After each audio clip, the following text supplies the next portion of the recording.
There's a moral kernel in antinatalism, and it's basically it is a moral to bring a child into existence. Um, and that kernel can be applied to many other behaviors outside of antinatalism. So it can be applied to abortion, for instance, or family planning or birth control.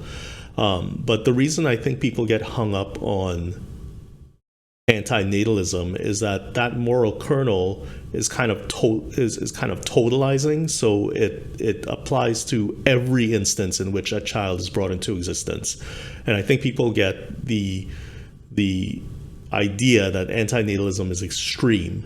But going back to the abortion issue and family planning and birth control, those behaviors aren't really far away from antinatalism. They still use that moral kernel of the child will suffer if you brought it into existence.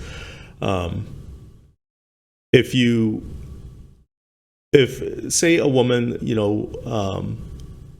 has an abortion, she could give the reason that, well, she wanted to put her career first.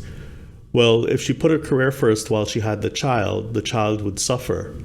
Even if she didn't put her career first, the child would be unwanted, and it's debatable what kind of care and attention that child would get if it wasn't wanted.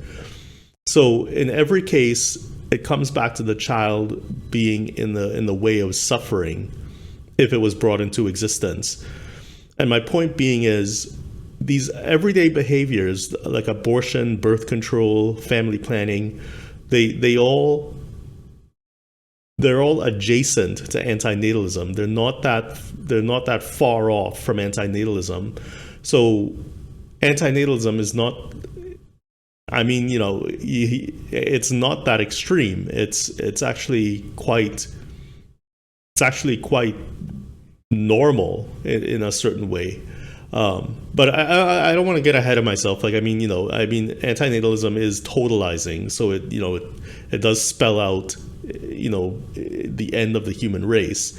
So I don't want to misconstrue anything. But what I'm trying to say is that moral kernel is not so abnormal and it's not so extreme. It's actually quite regular in a certain way. Anyway, that's all I want to say. Bye.